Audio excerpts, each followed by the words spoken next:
Assalamualaikum warahmatullahi wabarakatuh. Nama saya Lalu Sopi. Saya dari Labulia, Desa Labulia, Kecamatan Jonggat, Kabupaten Lombok Tengah. Dan kebetulan saya adalah bisa dibilang seniman lontar, atau istilahnya orang bilang ada yang bilang saya profesi jadi pembayun, kebanyakan orang bilang begitu. Kalau ditanya apa yang dimaksud dengan lontar, lontar sebenarnya sebuah daun palem. Ada orang bilang di sini duntang, tapi zaman dulu lontar itu digunakan untuk orang-orang tua kita, sesepuh-sepuh kita, untuk menulis sebuah syair atau disebut takepan. Dan ada juga zaman dulu itu semua surat-surat tanahnya atau pipilnya itu dibuat dari lontar, karena lontar itu di samping sangat bermanfaat, dan kalau dipakai untuk menulis takepan di daun lontar itu penyimpanannya dia lebih lama dan lebih awet disimpan biar sampai beratus-ratus tahun. Malah ada yang saya punya itu sampai 150 tahun nih itu umurnya, itu lontar, dan sampai sekarang bisa dibaca dan masih jelas huruf-hurufnya. Itulah makanya lontar itu sekarang jarang yang membudidayakan lontar, tapi untung masih ada aja kita jumpai lontar, terutama kadang kita mengirim atau dikirimkan sama teman dari seberang gitu, lontar. Dan lontar juga kalau kita buat menjadi sebuah takepan, ukurannya itu bisa bermacam-macam dan sangat-sangat praktis kalau kita buat menjadi satu takepan. Ya, takepan yang biasa kita baca khususnya di Lombok atau di suku Sasak ini sangat digemari dan sangat terkenal. Itu namanya takepan lontar itu.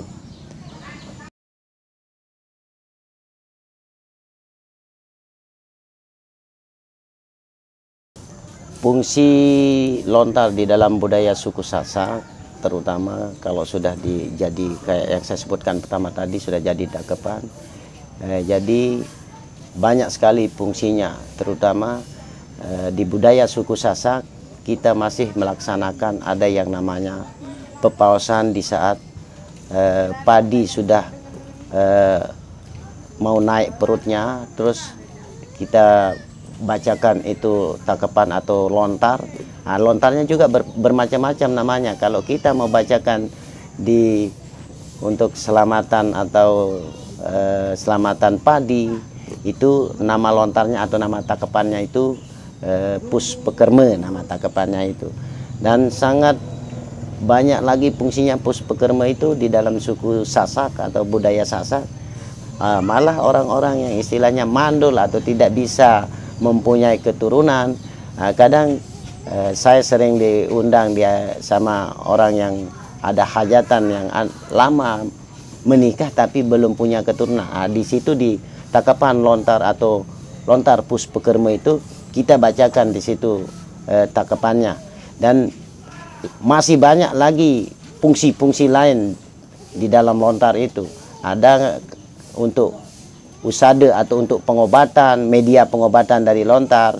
Istilahnya kita bacakan seperti orang yang gagu, tidak bisa ngomong, tapi lontarnya bermacam-macam, berbeda-beda namanya. Kalau gagu yang tidak bisa ngomong itu, kita bacakan nama lontarnya itu lontar Ajar Wali. Nah, di situ kita bacakan ya. Di suku Sasak terutamanya yang dulu kita gunakan lontar untuk menulis surat-surat rahasia atau arsip-arsip, dan untuk apa namanya, dari terah-terah suku Sasak itu kebanyakan supaya lebih diingat dan lebih lama penyimpanannya timbang kertas, makanya kita tulis di lontar. Seperti silsilah dari keluarga keturunan kita itu kita bukukan atau kita tulis di lontar.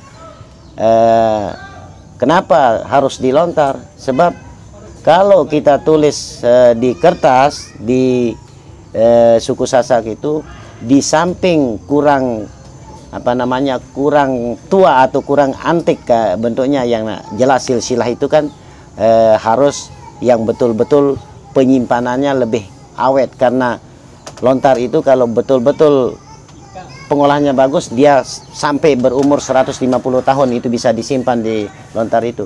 Dan di samping untuk menulis arsip-arsip atau menulis surat-surat penting di lontar itu, kadang lontar itu di kebiasaan suku Sasak atau di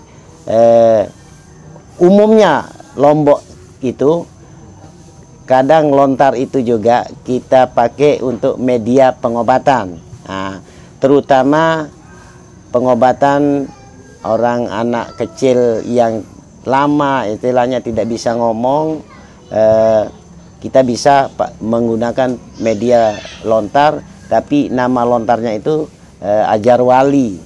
Nah, itu bisa kita gunakan, tapi kita tidak sembarang juga kita mau gunakan media-media lontar itu untuk mengobati. Terutama kita lihat dulu anak-anak yang mau kita obati melalui media pengobatan lontar itu, terutama umurnya itu 5 tahun ke bawah. Nah, itu insya Allah itu yang sering saya jalani dan saya lakukan, itu semua bisa tercapai. Namun semua itu kan berkat izin Allah Subhanahu wa Ta'ala. Semua itu kita berpegang kepada yang kuasa. Dan di samping lontar-lontar yang saya sebutkan tadi, masih banyak lagi fungsi-fungsi lontar di daerah Lombok atau Sasak ini. Nah, setiap lontar yang kita gunakan kadang di acara pernikahan, dia lain lagi lontarnya. Nah, itu kisah-kisah istilahnya asmara atau kisah percintaan, seperti Dewi Rengganis sama kisah percintaannya dengan Jayang Rane Utawi, atau disebut juga dengan Raden Repatmaje. Nah, itu lontarnya Rengganis. Dan masih banyak lagi nama-nama lontar atau jenis-jenis lontar yang kita sering baca di daerah Sasak, umumnya masyarakat yang ada di suku Sasak ini. Nah, untuk medianya sendiri yang perlu kita siapkan adalah itu harus daun lontar, harus ada daun lontarnya. Dan sekarang daun lontar itu yang ada di Sasak ini memang masih banyak yang tumbuh dan masih bisa kita dikasih untuk mengambil, dan alhamdulillah sangat disupport sama orang-orang yang mempunyai daun lontar, karena hampir-hampir punah istilahnya orang yang mau menulis di daun lontar ini. Dan yang kedua yang perlu ada setelah ada daun lontar, kita harus mempunyai juga penulisnya. Penulisannya itu memakai pemaje atau ujungnya ini yang terpakai, ujungnya pemaje ini. Pemaje di dalam lontar sendiri sudah disebutkan, itu pemaje itu braja alit, yaitu pemaje. Atau orang yang baru-baru mau menggeluti atau belajar istilahnya aksara-aksara Sasak itu, kita harus memakai pemaje. Pemaje itu dalam arti kata pemajaran, pembelajaran. Dari situlah kita mulai kalau ingin mengatakan. Dan itu medianya untuk menulis lontar memang pemaje ini tidak boleh ada. Dan kalau sudah yang dua itu ada, lontar dan pemajenya, kita lebih ke dalamnya lagi. Kita akan menyiapkan itu setelah lontar tertulis. Di situ ada kemiri. Kemiri ini atau biasa orang-orang sebut di Sasak itu, di mana-mana Sasak itu pasti ada kemiri. Tapi kemiri kan orang pakai bumbu, tapi kita di lontar itu kita pakai untuk mewarnai tulisan yang sudah tertulis tadi. Nah, jadi manfaat kemiri itu, kenapa kita pakai kemiri? Kemiri karena di samping bisa menimbulkan itu tulisan yang ada di lontar, kemiri, minyak kemiri itu sangat berfungsi sekali di serat-serat tulisan yang sudah ditulis di daun lontar itu. Di samping dia minyaknya meresap, mengawetkan daun lontar itu sendiri, dan apa namanya, yang lebih memperjelas bentuk dan tulisan-tulisannya. Dari situ bisa kita baca. Makanya kami selama menulis itu kemiri sudah banyak sekali yang habis, yang terpakai, karena sangat bergantung. Hanya kemirilah yang lebih tepat, yang bisa untuk mewarnai tulisan yang ada di daun lontar itu. Kemiri yang seperti apa? Kemiri itu yang dipakai harus dibakar dulu. Kalau tidak dibakar, kadang bisa dengan disangrai pakai digoreng pakai kuali tanah itu. Itu kayak menggoreng kopi. Tadi setelah hitam, kemirinya itu bisa diambil langsung dioleskan di daun lontar. Bisa juga kemiri itu kita gilas supaya semakin lembut, dan minyaknya itu kan menyatu di kemiri itu. Jadi lebih bagus, dan bisa lebih awet juga pemakaian kemirinya.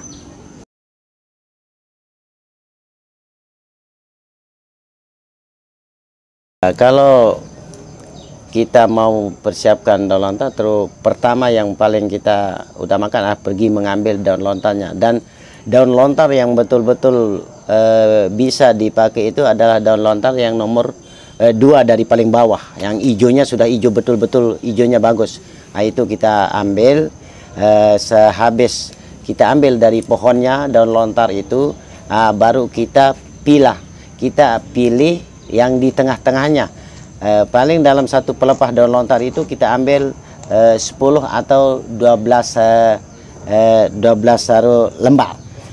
Di situ habis diambil itu kita bersihkan, atau paling bagus sebenarnya kita rendam di air yang mengalir. Kita bersihkan. Setelah dibersihkan, baru kita jemur. Penjemuran daun lontar itu istilahnya di saat dia sudah mulai kelihatan agak keputih-putihan, baru kita ambil lagi dan kita masukkan lagi di dalam air, kita cuci. Habis itu baru kita titiskan airnya, dan itu kita ambil lidinya kita ambil. Setelah ambil lidinya itu, baru kita mulai merebusnya. Merebus daun lontar itu kita membutuhkan waktu yang cukup lama, terutama bahan-bahannya. Kita merebus daun lontar, dan di saat perebusannya itu mempunyai ada campurannya. Yang pertama kita ambil garam, kita kasih garam. Tapi pengasihan garam itu, pemberi garam itu di saat daun lontar itu sudah mendidih. Dan apa namanya itu, kita ambil kulit kayu yang pahit-pahit. Kita campur. Perebusannya daun lontar itu maksimal paling lama itu sebenarnya untuk lebih awetnya daun lontar itu sampai 8 jam. Tapi kita gunakan enggak sampai 8 jam. Yang sering saya pakai itu kadang 5 jam, 6 jam sampai ke dinginnya air. Setelah itu paginya baru kita jemur. menjemur daun lontar itu betul-betul di matahari yang terik, yang panas betul mataharinya, karena supaya 1 hari itu dia bisa kering. Ya, setelah kering baru kita ambil daun lontar yang itu dan kita ukur berapa ukurannya untuk 1 tangkapan. Nah, jadi tangkapan itu kan bervariasi bentuknya dan panjangnya. Nah, itu setelah selesai kita ukur anunya itu, panjangnya kita potong dan kita press. Nah, di dalam pengepresannya ini termasuk kita lama menunggu, sebab pengepresannya paling enggak minimal pengepresan yang kita pakai itu sampai kadang 2 bulan atau 1,5 bulan. Tapi maksimal sebenarnya untuk lebih bagus daun lontar itu kita ngepres itu sampai 3 bulan. Kenapa sampai 3 bulan? Karena di situ nanti kekuatan dari lontar ini akan betul-betul terlihat di situ. Di saat kita baca, kita paus lontar itu pasti ada namanya air kum-kuman. Di situ kan dibasuh. Nah, itu dia tidak akan basah sama air. Jadi tetap kering dia. Makanya pengepresan yang bagus itu sampai 3 bulan.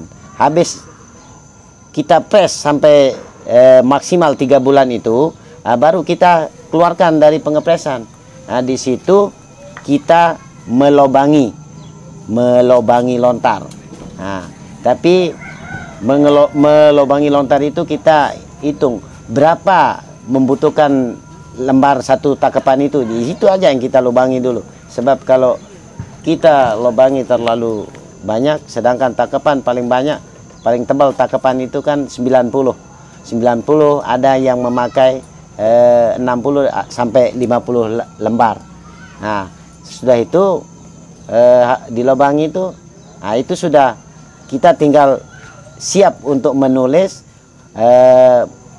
membuat 1 buah tangkapan lontar. Untuk penulisan lontar, 1 tangkapan lontar, kita bisa menghabiskan waktu kadang sampai 1 bulan, kadang sampai 20 hari. Paling cepat itu 20 hari kita bisa menghasilkan 1 buah tangkapan. Itu pun tangkapannya itu kalau jenis tangkapan rengganis, dia itu membutuhkan lontar 58 lembar. Nah, jadi kita bisa mencapai 1 tangkapan 25 hari sudah kelar itu 1 tangkapannya. Nah, terus menulisnya juga 25 hari itu kita menulis siang malam itu. Kadang malam saya berjaga sampai jam 2, setengah 3 baru berhenti menulis lontar kalau malamnya. Kadang siang ya kita berhenti di saat ada waktu, kita berhenti menulis. Nanti kalau sudah tidak ada lagi kegiatan yang betul-betul menjadi tugas sehari-hari, kan saya kadang diundang sama orang untuk pergi menyelesaikan upacara adat. Nah, kadang saya lepas. Kalau itu pun kita tergantung di hatinya, pokoknya kita menulis lontar itu. Sebab teknik penulisan lontar itu kalau betul-betul hatinya tidak enak, salah 1 kali itu maka dia akan salah terus. Jadi kita ganti lagi lontarnya. Nah, timbang begitu, kalau sudah salah, lebih baik lepas, sebab akan merusak lontar itu sendiri. Sebagai seorang seniman, istilahnya seniman lontar, saya punya banyak harapan sebenarnya yang ingin saya sampaikan, terutama sekali pada pemerintah, terutama saya yang berdomisili di wilayah Kabupaten Lombok Tengah. Sangat ingin, terutama dari pemerintah, bagaimanalah seorang seniman yang terbelakang. Saya termasuk orang Lombok Tengah, tapi di ujung paling barat. Jadi seolah-olah saya lebih dikenal sama orang-orang yang di luar Lombok Tengah saya. Jadi kedepannya mudah-mudahan pemerintah Lombok Tengah dan seluruhnya seniman-seniman yang ada di Lombok Tengah, mari kita bersama-sama kita lestarikan lontar. Kita ajak anak-anak. Keinginan saya sebenarnya ke depan ini bagaimana supaya masyarakat kita yang di Lombok Tengah, terutama yang di kota maupun yang ada di pedesaan atau di pelosok-pelosok itu, supaya di sekolah itu nanti ada lagi dimasukkan yang namanya muatan lokal atau pengenalan aksara Sasak ini. Nah, itu yang ingin sekali saya ingin lihat dari pemerintah kita yang ada di Lombok Tengah. Dan kebetulan anak-anak sekarang, masyarakat sekarang lebih senang dia bermain game daripada mau mempelajari aksaranya sendiri.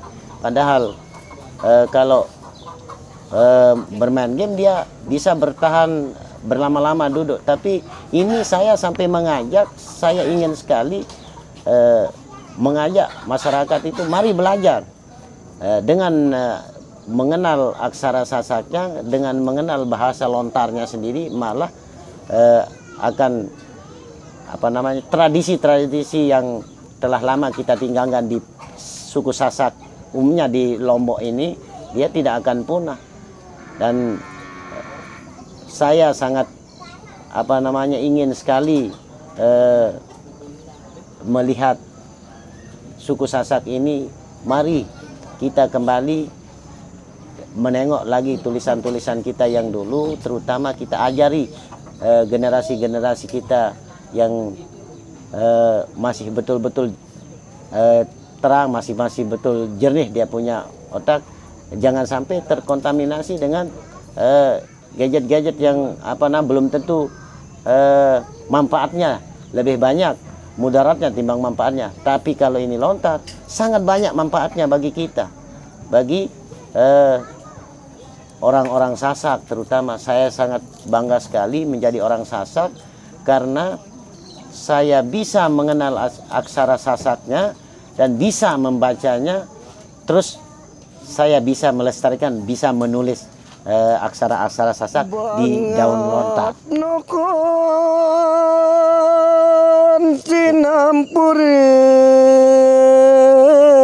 kamba Gusti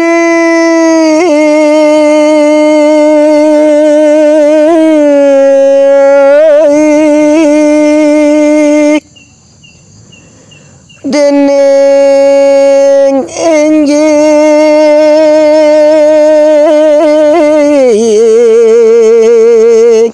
kaule datang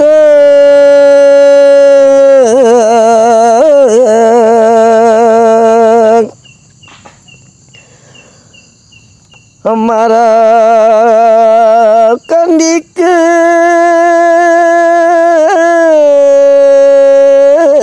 kalani enjing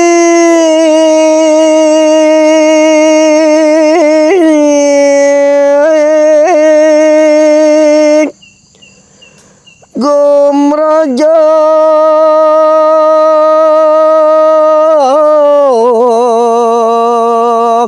tanah praraban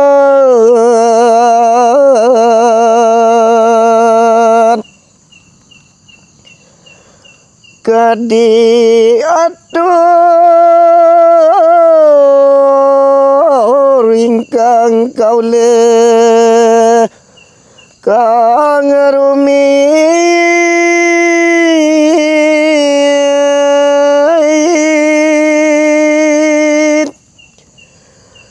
kaule nandang agung sungkau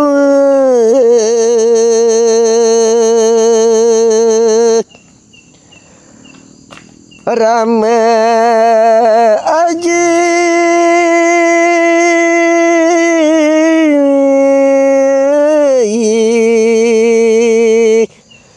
amaksani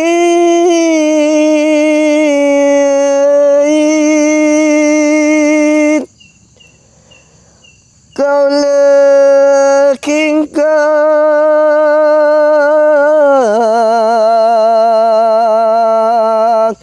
apalah krama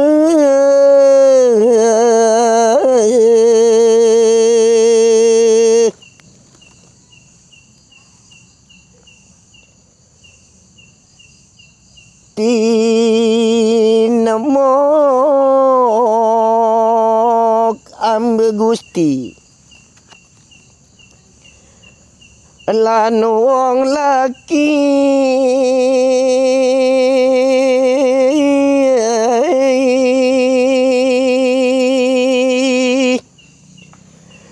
ingkang nama Raden Irmanakan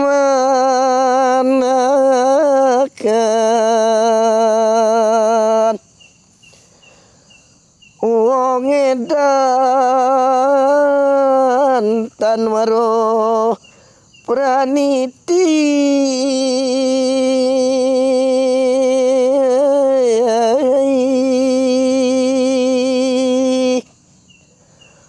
langkong kaula nur suk